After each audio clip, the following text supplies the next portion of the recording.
Princess stood in the highest tower of the imperial palace, looking down at the world below her. The crystalline spires of her caught the light and threw it back into the sky. She had stood in this same spot many times before. Each time she came here, she was hoping that something would change. Each time, she left disappointed. Her skin flickered with colors that showed her feelings. Right now, those colors were dark and confused. She was 18 years old in the way her people counted time. She was the daughter of Emperor. She should have been happy. Instead, she felt trapped. 3 days ago, Lord had come to the palace. He was a powerful commander from the collective. The Emperor had arranged for him to meet. The arrangement was simple. Lord would meet the princess. If they got along, they would marry. If they did not get along, he would leave and the Emperor would find someone else. Lord had left after just 3 hours. This was the 17th time this had happened. Did not blame them anymore. She understood now why they left. When they first arrived at the palace, they were excited. They had heard stories about the princess. They had been told that she was beautiful and intelligent and would make a good wife. Then they met her, and everything changed. The problem was not her face or her body. The problem was what she could do, had a gift that nobody else in her species had. When she was near other beings, she could feel their emotions. She could sense their fear and their anger and their joy and their sadness. She could feel these things as if they were her own emotions. This gift had a name. It was called empathy. The other members of her species could not do this. They could control energy. They could bend light. They could do things that seemed like magic to younger species, but they could not feel what others felt. For them, emotions were something they understood with their minds, not something they experienced in their hearts. Remembered meeting Lord. He had walked into the grand hall where she waited. He was tall and his skin was dark like night. He had smiled at her, and for a moment she had hoped. Then she had felt what he was really feeling. He was not truly interested in her. He was interested in the power she represented. He was thinking about how marrying into the royal house would help his own position in the collective. But more than that, he was afraid. He could feel from that she was different, and he did not want different. He wanted normal. He wanted a wife who would support his ambitions without questioning them. He wanted someone who would not challenge his way of thinking. When it asked him simple questions during dinner, he had panicked. She had asked him what he thought about the refugee crisis in the outer reaches. The refugees were a people whose world had been destroyed. They had no home. They were dying in camps on other worlds that did not want them. Lord had said that the refugees were not the problem of the collective. They should find their own way to survive. If they could not survive, then they were not strong enough to matter. Had felt his emotions when he said this. He did not truly believe what he was saying. Deep down, he felt sad about the refugees, but he had learned that it was better to not care. In his society, caring about weakness was dangerous. Showing mercy was dangerous. That was when she had asked him directly. She had asked if he would help the refugees. She had asked if he would vote with her to send aid to the camps. Lord had left the palace within the hour. Now was in the tower again, and her handmaiden was climbing the stairs to find her. Was old. She had served's grandmother. She had served's mother. Now she served. Was one of the few beings that could be completely honest with. Did not judge her. Did not expect her to be different from who she was. Reached the top of the tower, breathing hard. She was too old to climb these stairs so many times. "The Emperor wants to see you," said. "There is news." Did not feel hope. She had learned not to feel hope anymore. Hope only led to disappointment. Still, something inside her made her follow down the stairs. The council chamber was on the opposite side of the palace. It took a long time to get there. Passed through halls made of crystal. She passed paintings of her ancestors. These ancestors had been great rulers. They had led their people through wars and famines and times of peace. They had made hard choices. They had been respected and feared. Was nothing like them. She was weak. At least that was what everyone said. The council chamber had 7 doors, one for each member of the Galactic Council. Her father stood beside the door marked with the symbol of house. He saw, and his expression became soft. "Come inside," Emperor said. Inside the chamber there were 6 other beings. There was Lord Vex of the Sorrow Collective. There was Ambassador of the Dynasty. There was Magistrate of the Zenith Accord. There were 3 others who represented the other ruling species. And there was someone else, someone new. This being was not like the others. He was smaller. His skin did not have the strange colors of the. His body was shaped differently. He looked weak. He looked fragile. Felt immediately what this being was feeling. He was nervous. He was excited. He was afraid. But he was also something else. He was genuinely interested. And underneath everything, there was something that had never felt from any suitor before. He was completely honest. "This is Captain David Harper," the Emperor said. "He is from Earth. He has traveled across the stars to be here." David Harper stepped forward. He did something that no noble had ever done. He extended his hand toward. His hand was bare. His skin was completely exposed. This was considered rude in her culture. It was too familiar. It was inappropriate. Took his hand anyway. When their skin touched, she felt his emotions clearly. He was nervous, yes, but his nervousness was not the calculation she had felt from the other suitors. His nervousness was real. It was honest. He was afraid of her rejection, not because it would damage his position, but because he actually wanted to know her. "Captain Harper has come with a proposal," the Emperor said. His voice was careful. He was not sure what was about to happen. David Harper looked directly at. He did not look at her father. He did not look at the council members. "I want to marry you," he said simply. "I have read everything about you. I know that every noble in this galaxy has rejected you. I know that you are different from your own people. I know that your gift is the reason they fear you. And I know that your gift is also the reason you are the strongest person I have ever heard of." The council chamber exploded with noise. All 6 council members began speaking at once. They were angry. They were shocked. They said that a human was too weak, too young, too foreign, too much of everything that did not belong in the royal family. But was not listening to them. She was feeling what David Harper was feeling. He meant every word. He was truly standing in front of her because he wanted to, not because he had to. The council chamber fell silent after David Harper spoke his words. The silence was not peaceful. It was the silence of shock. It was the silence of people who had just heard something so strange that they did not know how to respond. Emperor stood very still. His skin was starting to shift colors, showing his surprise. He looked at his daughter. He looked at the human. He looked back at his daughter again. "You understand what you are saying?" the Emperor asked David Harper. His voice was quiet, but it carried power. When the Emperor spoke, all beings listened. David Harper nodded. "I do," he said. "I understand that your daughter is a princess of the royal house. I understand that she is from a species that is thousands of years older than mine. I understand that the Galactic Council might think I am beneath her. But I am here anyway because I believe that none of those things matter as much as who she is as a person." Lord Vex of the Sorrow Collective stood up. His form was tall and angular. His species looked like they were made of sharp edges. When he spoke, his voice was harsh. "A human has no place making such offers," Lord Vex said. "Your species has been in the galaxy for less than 300 years. You have no political position. You have no power. You bring nothing to the house of." David Harper turned to face Lord Vex directly.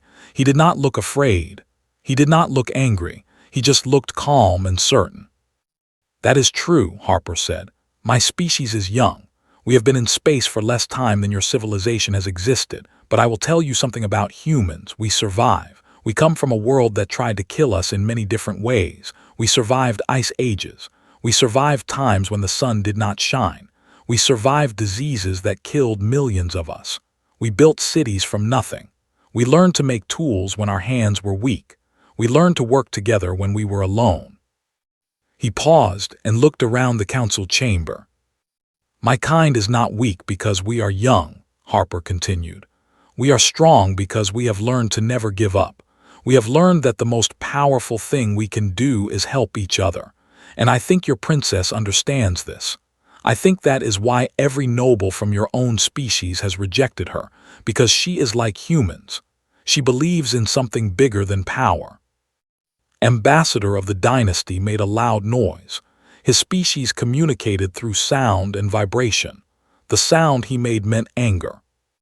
"The human speaks of things he does not understand," Ambassador said.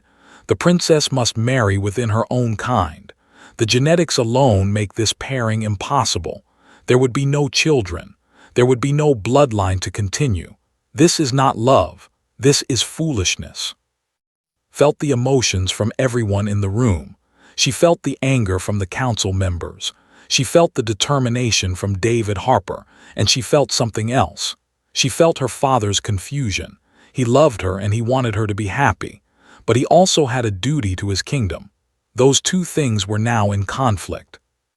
The emperor raised his hand, and the council chamber became silent again. "By the law of our people," Emperor said, "a member of the royal house may marry for love instead of politics, but only if they first pass the trial of worthiness. This trial tests whether the suitor is truly worthy of the royal house.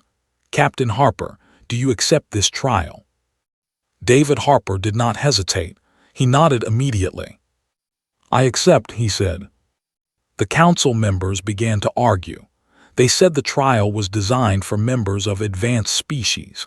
They said a human could never survive it. They said that setting up the trial was a waste of time because Harper would fail. But the law was clear. If David Harper wanted to marry, he had to pass the trial of worthiness. The trial was set for 1 week from that moment. Over the next 7 days, saw David Harper many times. He did not come to her with gifts or compliments. Instead, he asked her questions. He wanted to understand how her people lived. He wanted to know about her gift and how it felt to sense the emotions of others. When tried to explain her gift, she found that he understood better than anyone else ever had. He did not think her gift was weak. He did not think it made her strange or broken. He thought it made her extraordinary. "In my world," Harper told her one day, "we have a word for what you do. We call it empathy. We teach our children to develop empathy. We believe that people who can feel what others feel are the most important people in any society. They make better leaders. They make better friends. They make better humans." Asked him if his species was as advanced as other species in the galaxy. Harper laughed. "No," he said. "We are one of the least advanced. We still have wars. We still have hunger. We still have disease and suffering. But we also have music and art and love. We have things that matter beyond survival and power." The day of the trial of worthiness arrived. The trial had 3 parts. The first part was a combat trial. David Harper would have to fight against one of the strongest warriors in the kingdom. The warrior was chosen at random. He was twice as tall as Harper. He was 3 times as heavy. He had been training for combat since he was 5 years old. The 2 fighters entered the arena. The crowd was huge. Thousands of beings came to watch the human be destroyed. Nobody believed Harper could possibly win. The fight lasted for 45 minutes. At the end, both fighters were exhausted, but David Harper was still standing. The warrior fell to one knee and admitted defeat. He had never fought anyone like this before. The human did not try to use strength. The human fought with intelligence and patience and constant movement. When Harper walked out of the arena, felt his emotions. He was proud. He was exhausted. But most importantly, he had proven something. He had proven that a human could face the greatest challenges and not break. The crowd was silent as they watched him go. The second trial of worthiness was called the Vault of Knowledge. This trial took place in a great chamber beneath the imperial palace. The chamber was filled with devices that could ask questions and test the mind. David Harper would have to answer 100 questions about science, history, politics, and culture. He would have to show that he was intelligent enough to understand the complexities of being part of the royal house. David Harper sat in the chamber for 14 hours. The questions came from screens that glowed with light. He had to answer each question by speaking into a recorder. The recorders would send his answers to a panel of scholars who would judge if his answers were correct. Watched from a hidden room where she could see everything, she could feel his emotions through the entire test. She felt his concentration. She felt moments when he did not know an answer, but she also felt something else. She felt that he was not ashamed of not knowing things. Instead, he simply thought about the questions and did his best. Some of his answers were wrong, but many of his wrong answers showed good thinking. He would say something like, "I do not know if this answer is correct, but I have thought about it in this way because." The scholars debated his answers. Some said he was wrong, but others said that his way of thinking showed intelligence even when his conclusion was not right. At the end of 14 hours, David Harper walked out of the chamber. He was very tired. His eyes were tired from looking at the screens. His mind was tired from thinking so hard. A representative of the emperor came to him. The representative said, "You have passed the second trial. You will now prepare for the third trial. This trial will take place tomorrow. It is the trial of character. In this trial, you will face each member of the council. They will ask you personal questions about yourself and your intentions. They will try to understand if you are truly worthy of the princess or if you are lying." That night, David Harper did not sleep. He sat in his guest chamber and thought about what was coming. The trial of character was the hardest trial. It was not about strength or intelligence. It was about truth. The council members would see through any lies. They had spent their entire long lives learning to understand the hearts of others. The next morning, David Harper entered the great chamber where the trial would take place. All 7 council members were there. So was the emperor. So was, standing to the side where Harper could see her. The first council member to question Harper was Lord Vex of the Sorrow Collective. Lord Vex asked many questions. He asked why Harper had really come to the planet. He asked if Harper was trying to gain power for his species. He asked if Harper cared about or if he just wanted the prestige of marrying a princess. Harper answered every question honestly. He said that he had come because he had read about.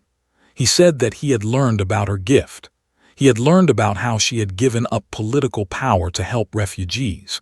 He had learned that no matter what other nobles said about her, she was actually the strongest person he had ever heard of. "I do not gain anything from marrying her," Harper said. "On my world, there might be political advantage. My government might gain influence. But that is not why I am here. I am here because I cannot imagine spending my life with anyone else. I am here because I think she is remarkable." The next council member was Ambassador. The ambassador asked even harder questions. The ambassador said that Harper was from a species that did not even know how to control energy properly. The ambassador said that Harper would never understand the ways of a truly advanced society. The ambassador asked why would want to marry someone so primitive. Harper did not get angry. He said, "It is true that my species is not as advanced in many ways. We do not have the power that your species has, but we have something that I think is equally important. We have the ability to change. We have the ability to learn. And we have the ability to care about others even when they are nothing like us. I think those are forms of power too." The other council members asked their questions. Some were cruel. Some were designed to make Harper angry. Some were designed to test his commitment, but Harper did not break. He answered every question with honesty. He did not pretend to know things he did not know. He did not try to impress anyone. He just spoke the truth about himself and about what he felt for. After 6 hours of questioning, the council members stopped. The emperor stood up and declared that the trial was complete. "You have passed the trial of character," the emperor said to David Harper. "You have shown courage, intelligence, and truth. According to the ancient law of our people, you are now worthy of marrying princess." The marriage can happen whenever the princess wishes." The council members did not applaud. They did not smile, but they also did not protest. The law was clear. Harper had passed all 3 trials. He was officially worthy. That evening was alone with David Harper in one of the palace gardens. The sky above them was changing colors as the day ended. 3 moons were starting to appear in the darkness. "You did it," said. "You passed every trial." David Harper took her hand. "I passed because I was honest," he said. "I did not try to be someone I am not. That is what I learned from you. You have never tried to be something other than what you are, even though everyone told you that you should." Felt his emotions. He was telling the truth. He really did believe that she was remarkable. He really did want to marry her. "The council members still do not like you," said. "They think you are beneath me." "Maybe," Harper said. "But they also saw something today. They saw that a human can have courage. They saw that a human can be intelligent. They saw that a human can be honest. That is something they did not know before, and I think it will change how they think about my entire species." Leaned against him and watched the 3 moons rise higher in the sky. For the first time in many years, she felt hope that was real. After David Harper passed the trial of worthiness, the council had to make a decision. According to ancient law, they could not stop the princess from marrying him. But they also had to decide whether to accept him officially as a member of the royal house or to reject him completely. The debate in the council chambers was fierce. Some members said that accepting a human as a prince consort would damage the reputation of the kingdom forever. They said that the other species in the Galactic Council would see it as weakness. They said that the young kingdoms of the galaxy would lose respect for a civilization that allowed one of its royals to marry outside their own kind. But other council members began to see things differently. They had watched David Harper in the trials. They had seen his courage. They had felt his honesty, and they began to wonder if perhaps they had been wrong about humans all this time. Finally, Lord Vex stood up in the council chamber. Lord Vex had been one of Harper's harshest critics. He had said that humans were too primitive to matter, but now he had something to say. "I vote to accept David Harper as the official prince consort of the kingdom," Lord Vex said. "This human has proven that my assumptions about his species were incorrect. He has shown more honor than many nobles from our own species. If we reject him now, we reject the very laws we created." The other council members looked at each other. Then, slowly, one by one, they voted the same way. The council officially accepted David Harper as the future prince consort of the kingdom. The news spread throughout the Galactic Council like wildfire. Other species began to talk about what had happened. Some spoke with anger, some spoke with confusion, but many spoke with interest. A human had been accepted as royalty. A human had proven worthy. This changed everything. The wedding was set for 3 months from that moment. In the time before the wedding, and David spent every day together. They walked through the crystal gardens. They watched the 3 moons rise and fall. They talked about everything. Told David about her life before he came. She told him about the loneliness of being different. She told him about how she had tried so hard to be like everyone else, but she could not do it. She told him about how she had finally accepted that she was just going to be herself, no matter what anyone else thought. David told about his world. He told her about cities built from stone. He told her about oceans with water that moved with the tides. He told her about animals that lived on the surface of the planet, and about how his people had learned to live with them instead of destroying them. "On my world," David said, "we learned that the most important thing is to protect those who cannot protect themselves. We protect our children. We protect the old people. We protect creatures that have no power against us. Your species has forgotten this, I think. That is why they fear your gift. It reminds them that there is more to life than power." Asked David if he was afraid of the future. She asked if he was afraid of being married to a princess when he was just a soldier from a young species. "I am afraid sometimes," David said honestly. "I am afraid that I will make mistakes. I am afraid that I will not understand the ways of your people. I am afraid that I will disappoint you. But I am not afraid of being who I am. You taught me that it was okay to just be honest about yourself." 1 month before the wedding, something happened that changed everything. A message came to the kingdom from the outer reaches. The refugees that had been trying to help were dying. Disease had broken out in the refugee camps. Thousands of beings from hundreds of different species were getting sick and dying. The council gathered to decide what to do. Some said they should not send help. They said the refugees were not the problem of the kingdom. They said that if the refugees could not survive on their own, then they did not deserve to survive. But David Harper stood in the council chamber without being invited to do so. He spoke anyway. "I have seen disease on my world," Harper said. "I have seen how fast it can spread. I have seen how many people can die. I have also seen what happens when people come together and help each other. When we work together, we can save lives. When we turn away, we let people die, and our souls become smaller." The council members stared at him, then spoke. "I will send every resource we have to help the refugees," said. "I will send ships with medicine. I will send doctors. I will send food and water and shelter. If the council votes against me, then I will go myself and help them anyway." For the first time, the council members did not argue with. Instead, they voted to help. They sent ships and supplies to the refugee camps. The disease was stopped before it could kill too many more beings. When the ships returned, they brought news. The refugees were saved. Thousands of beings who would have died were now alive, and word spread through the galaxy about who had saved them. It was the kingdom. It was a human captain. It was a princess with a gift that let her understand the pain of others. The story of what happened in the refugee camps spread to every corner of the known galaxy. Species that had never heard of the kingdom began to talk about them. Species that had hated humans began to reconsider. Maybe these young beings from a distant world had something to teach after all. The council members realized something too. When they had helped the refugees, they had not become weaker. They had become stronger. Other species respected them more. Other species wanted to trade with them. Other species wanted to be their allies.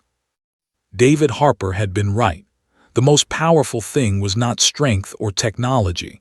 The most powerful thing was caring about others. 2 weeks before the wedding, Lord Vex came to see David Harper personally. This was something unprecedented. A council member did not normally visit a person of lower rank in their private chambers. "I came to apologize," Lord Vex said. "I was wrong about you. I was wrong about your species. You have taught us something important. You have reminded us that we were not always as cold as we have become. You have reminded us that there is strength in compassion." David Harper accepted his apology with grace. He did not try to make Lord Vex feel bad about the past. He simply said that he understood and that he hoped the future would be different. The wedding day arrived. The wedding ceremony took place in the great temple at the center of the imperial palace. The temple had high walls made of crystal that caught the light and threw it into colors.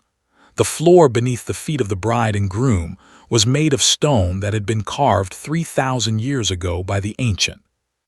Wore a dress made of the finest material from her world. The material was white and silver and seemed to glow with light from within.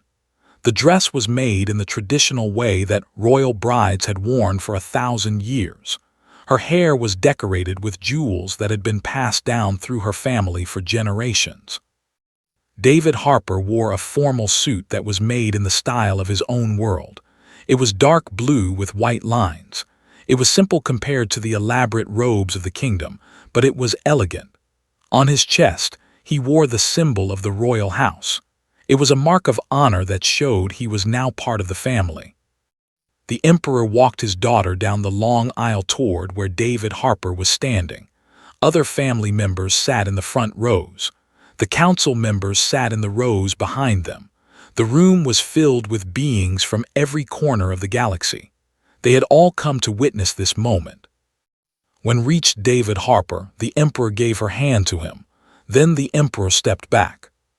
The ceremony was performed by the High Keeper of the royal traditions. The High Keeper was very old. He had performed marriages for the kingdom for 200 years. His voice was strong and clear. "We gather today to witness the joining of two souls from different worlds," the High Keeper said. "We gather to celebrate the courage of those who love beyond the boundaries of their own kind. We gather to show that the greatest strength is not in power or in technology or in numbers. The greatest strength is in the ability to see the value in another person and to choose to stand beside them." The High Keeper asked David Harper if he chose to be his partner. David Harper said, "I do. With all of my heart I choose her." The High Keeper asked if she chose David Harper to be her partner, said, "I do. He is the only one I have ever wanted to choose." Then the ceremony was complete. David Harper and were officially married. They walked back down the aisle together, and every being in the temple stood and watched them go. The celebration continued for days. There was music and dancing and food from many different worlds. Beings that had never spoken to each other before now sat together and talked. Humans and beings from 100 other species all celebrated together. In the weeks after the wedding, David Harper and became busy with their new responsibilities. They did not have time to be lonely anymore. They spent their days working on diplomatic agreements and helping to solve problems that existed in the galaxy. When the government threatened to go to war against a smaller species, it was David Harper and who went to negotiate. They were proud and did not want to listen to anyone, but David Harper told them a story about his own world. He told them how his people had almost destroyed themselves in a great war. He told them how that war had nearly ended his entire species. "But we survived," David Harper said, "because we chose to stop fighting. We chose to talk instead of kill. We chose to understand instead of destroy. And when we did, we became stronger, not weaker." They listened and they agreed to stop their aggression. They agreed to talk to the smaller species instead of attacking them. The war was prevented. When famine struck in the far regions, it was David Harper and who organized the relief effort. They sent food from their own world. They sent medicine. They sent doctors who worked with alien species and helped them survive. David Harper shared with the galaxy the knowledge that his people had about growing food in harsh conditions and surviving when times were hard.